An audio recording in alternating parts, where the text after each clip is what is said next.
Então, amados, como nós já sabemos, né, foi falado nos cultos anteriores, no mês de março, a liderança da igreja entendeu que nós precisávamos falar um pouco mais, enfatizar um pouco mais sobre esse período da Páscoa. Explicar o significado real, né? E talvez hoje já é o terceiro domingo, né? Terceiro domingo que nós estamos falando a respeito.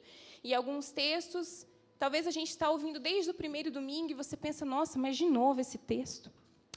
Se nós formos olhar no livro de Deuteronômio, é o livro que Moisés escreveu quando estava no final do período ali de 39, 40 anos que o povo tinha saído do Egito.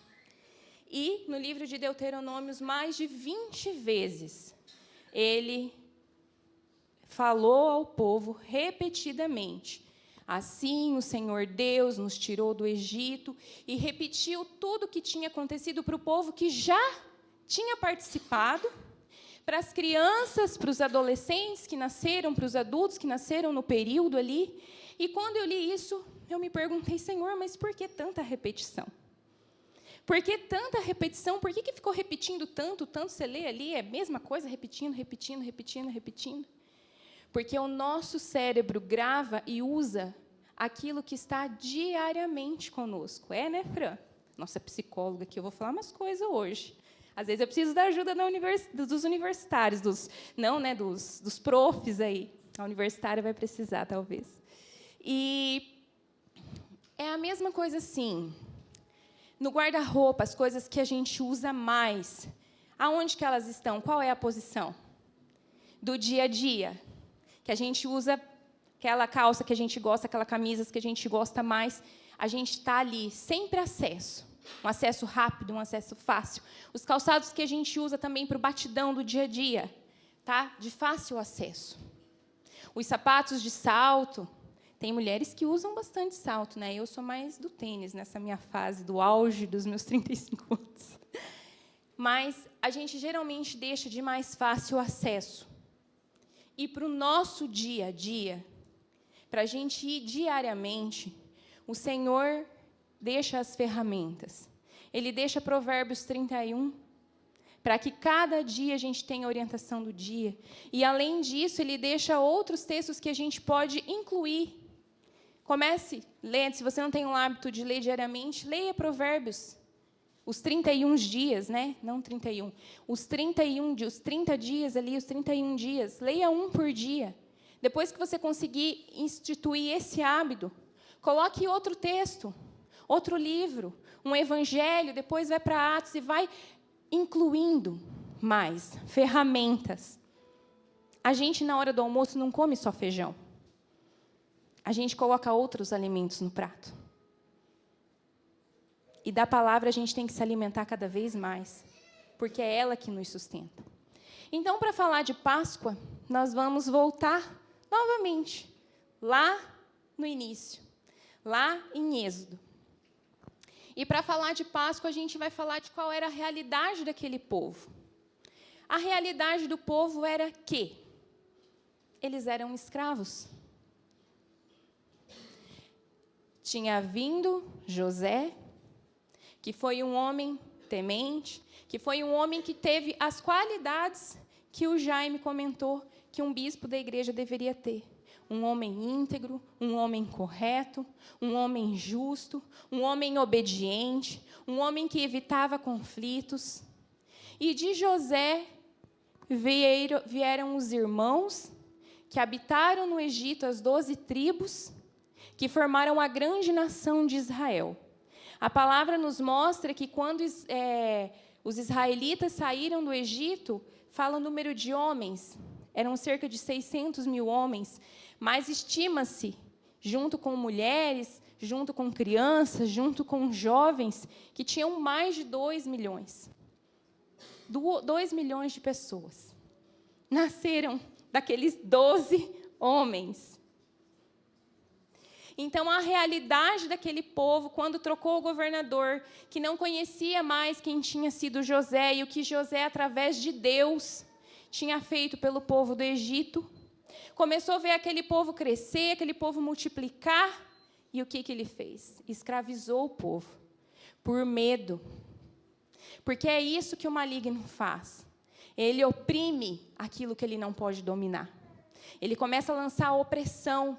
Então, o povo não podia ser dominado, e se eles entrassem em guerra contra os egípcios, eles provavelmente venceriam em número, apesar de serem pessoas pacíficas.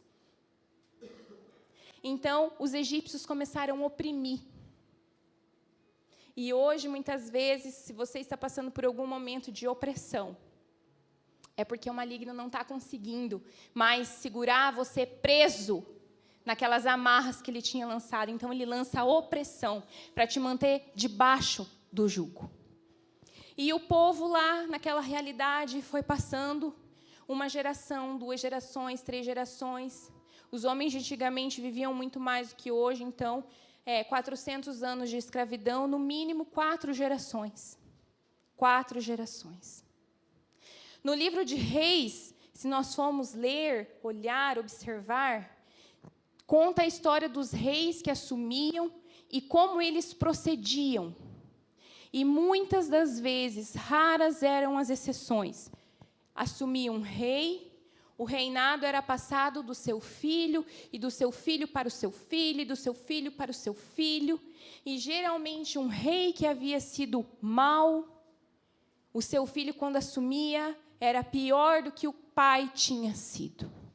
Por quê? A psicologia explica que o meio em que nós vivemos, o meio é o que é? É a realidade que nós vivemos, a realidade em que nós somos criados, ela vai moldar o nosso caráter e a nossa forma de enxergar a vida. Então, as crianças, elas repetem o que elas veem, o exemplo.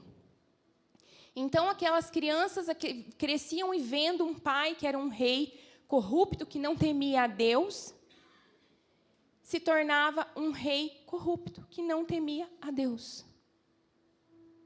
Algumas exceções existiam no livro de Reis, mas a grande maioria seguia o exemplo mau.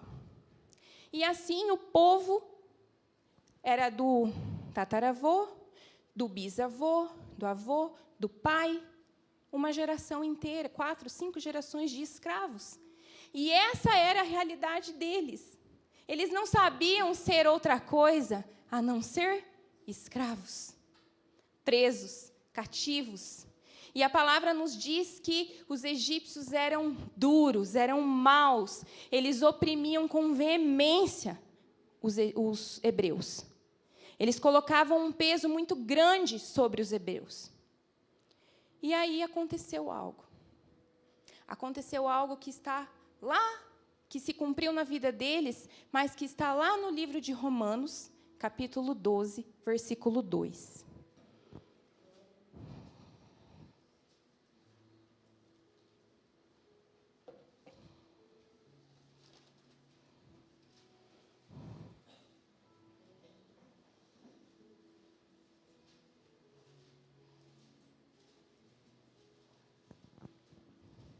Romanos 12, 2.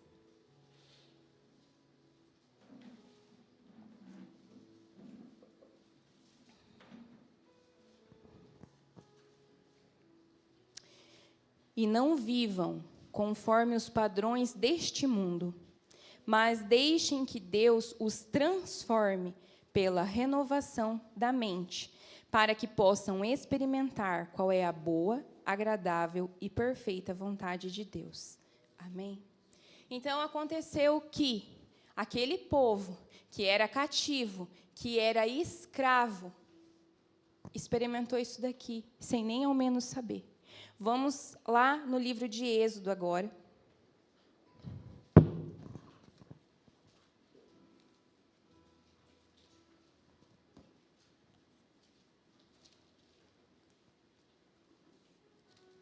Êxodo capítulo 2, versículo 23.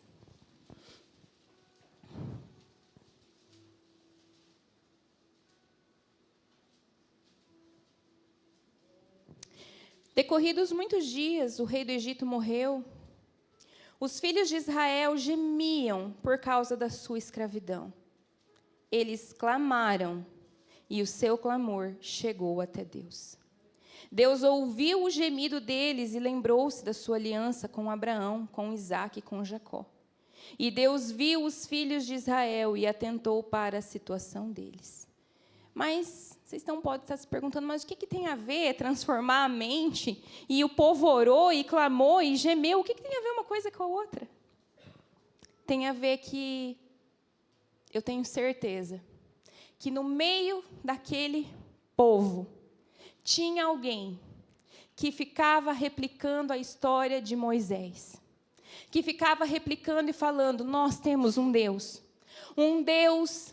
que está conosco. Nós temos um Deus. Alguém que contava do Deus de Abraão, do Deus de Isaque, do Deus de Jacó. Alguém que contava quem eles tinham sido antes de serem escravos. Alguém que foi alimentando e que não deixou a história morrer. Assim como hoje nós estamos aqui ainda falando sobre Moisés, sobre Abraão, sobre Isaque, sobre Davi, sobre José. Alguém naquele meio falava, não, nós temos um Deus que tirou o nosso pai Abraão da sua terra, que disse que dele haveria nações. Aquela semente não estava morta, mesmo em meio à escuridão, mesmo em meio à escravidão.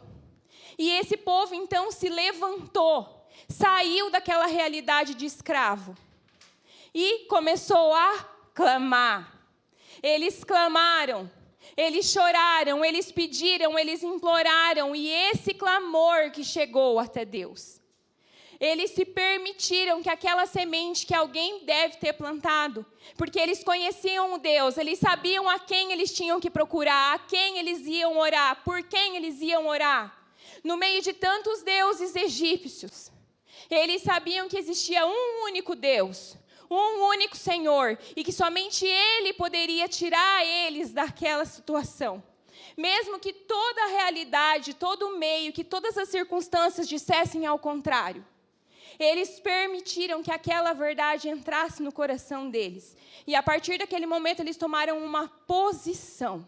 Eles clamaram, e porque eles clamaram, o clamor deles foi ouvido. E o Senhor enviou Moisés para ser um intermediador e tirar eles daquele lugar. E o restante da história nós conhecemos. O Senhor foi lá, que Moisés estava escondido, fugido. Chegou até Moisés e falou, Moisés, vamos lá. Tem um povo que eu tenho que libertar e eu vou usar você porque é o seu povo. Porque você é um príncipe desse povo.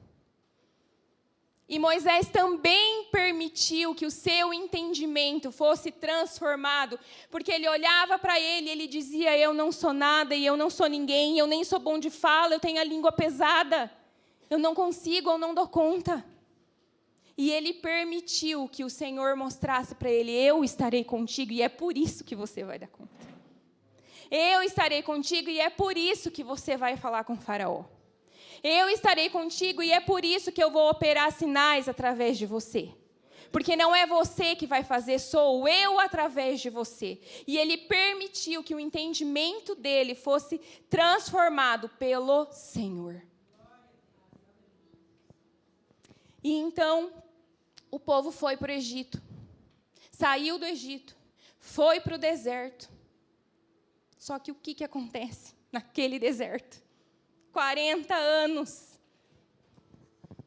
A mentalidade de escravidão estava dentro deles. De todos? Não, mas de uma grande maioria.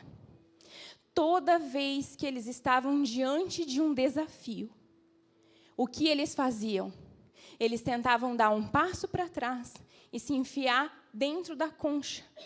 Eles falavam, não, mas por que tiraram a gente do Egito? Era melhor que a gente tivesse morrido lá do que morrer aqui.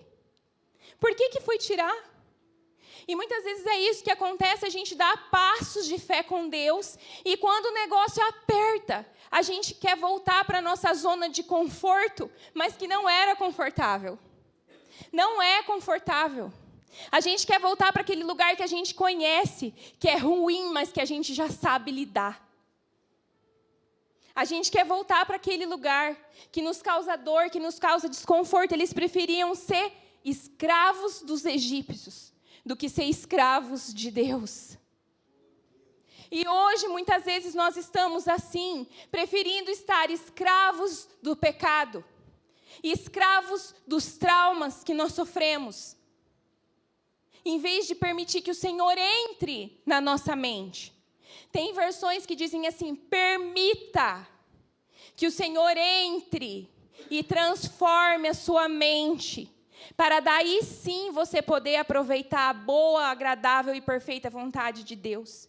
Porque se a gente continua pensando da mesma maneira, a gente não vai desfrutar da boa, perfeita e agradável vontade de Deus.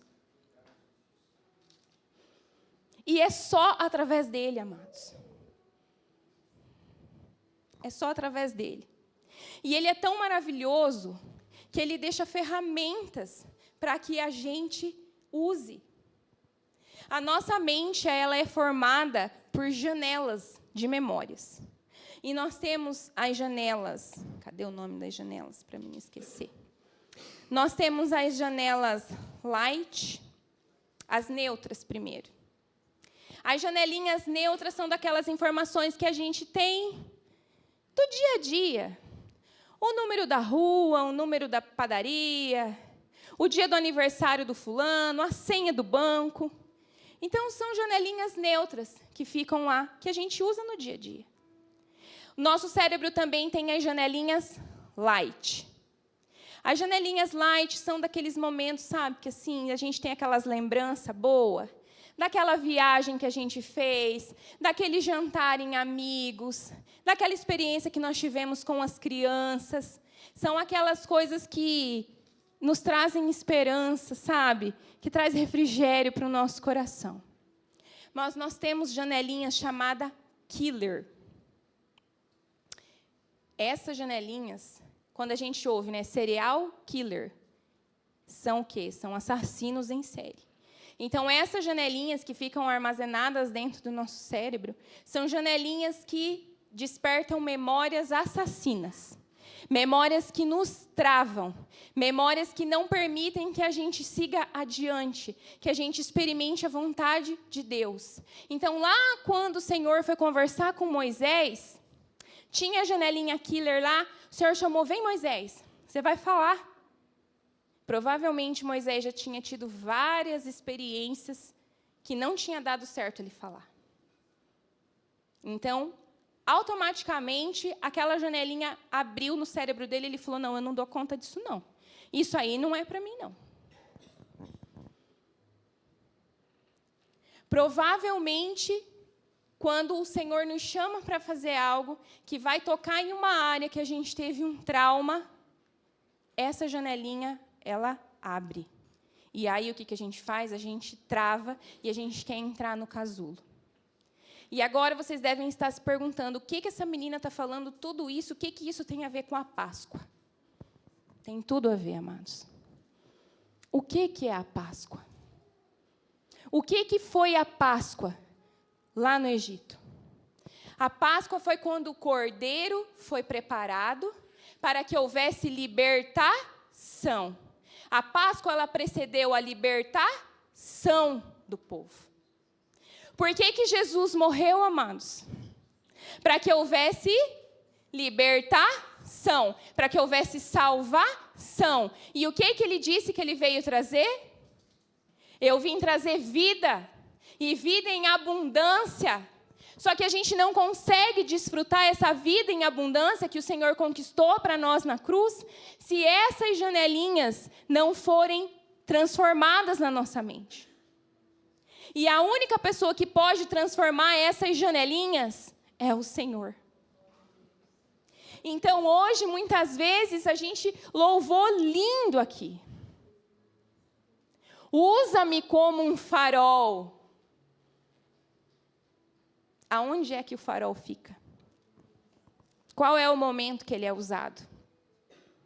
Ele fica num lugar alto, solitário, no meio da noite, no meio da escuridão, muitas vezes no meio da tempestade, e ele permanece firmado na rocha, para ele ser um farol. Ele tem que estar firmado na rocha. E aí a luz dele, no meio da noite, no meio da tempestade, ela funciona como um guia para os navios que estão olhando, para os barcos que estão olhando e falando, aqui está tudo preto, está tudo escuro, mas lá tem um lugar seguro para mim ir.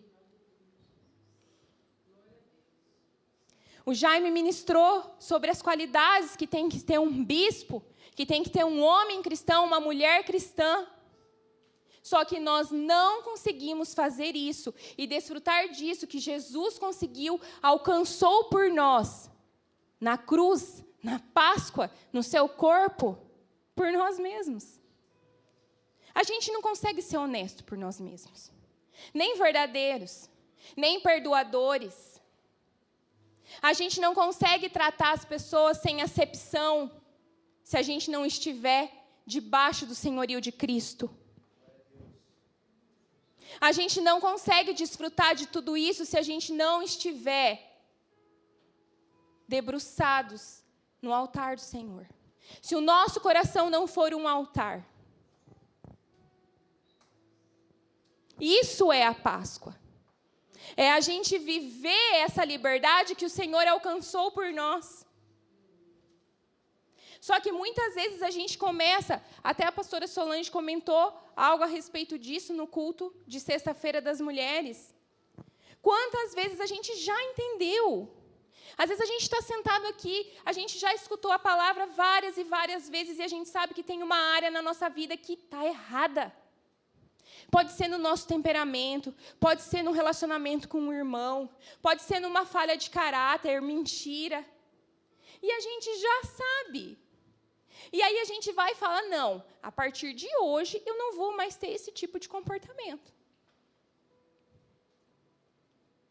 Até ela deu o exemplo da dieta, né? A gente começa firme. 3 dias. Foi tudo por água abaixo. Por quê? Porque a gente está tentando fazer na força do nosso braço. A gente está buscando fazer na força do nosso braço. A gente não está verdadeiramente permitindo que o Senhor entre na nossa mente e transforme, e traga cura, e traga posicionamento. E se a gente realmente não se dobrar a Ele, a gente nunca vai conseguir chegar ao lugar que Ele fez para que nós estivéssemos. Isso é a Páscoa. É desfrutar.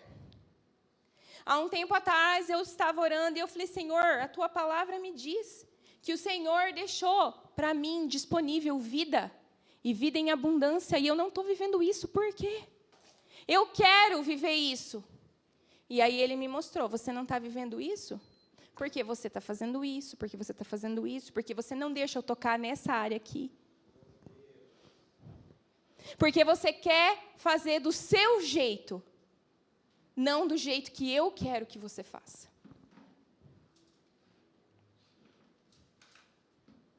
Então, amados, está chegando um tempo assim que o Senhor ministrou para o povo 40 anos no deserto.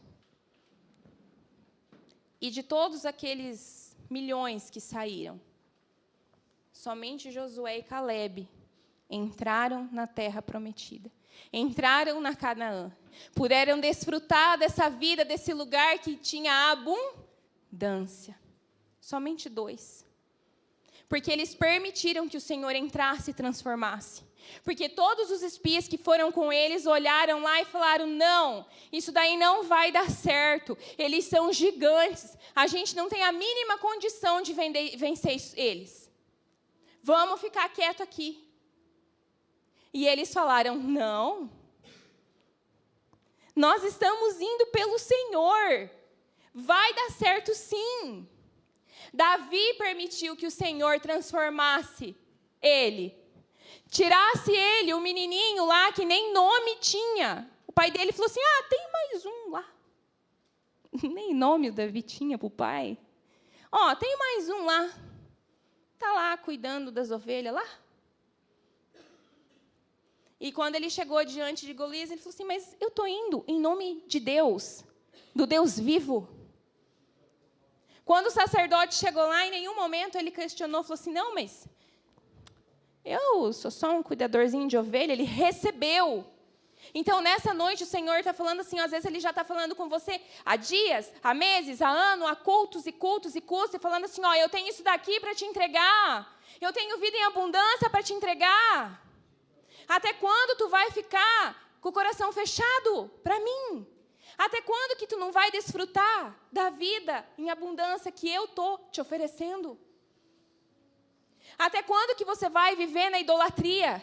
De achar que o teu trauma é maior do que eu? De achar que a doença é maior do que eu? De achar que o problema no casamento é maior do que eu? Isso é idolatria. A gente fala, não, isso aqui não tem mais jeito. É idolatria, porque a gente está colocando isso como algo que é maior do que Deus.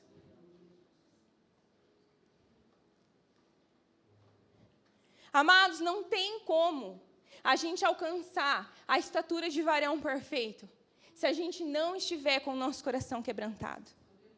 A gente pode ser o teólogo. A gente pode ter o dom de línguas, o dom de orar e pessoa cair aqui curada.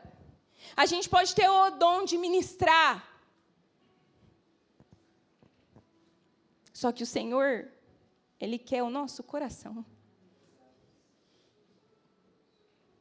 Ele prefere a obediência do que o sacrifício.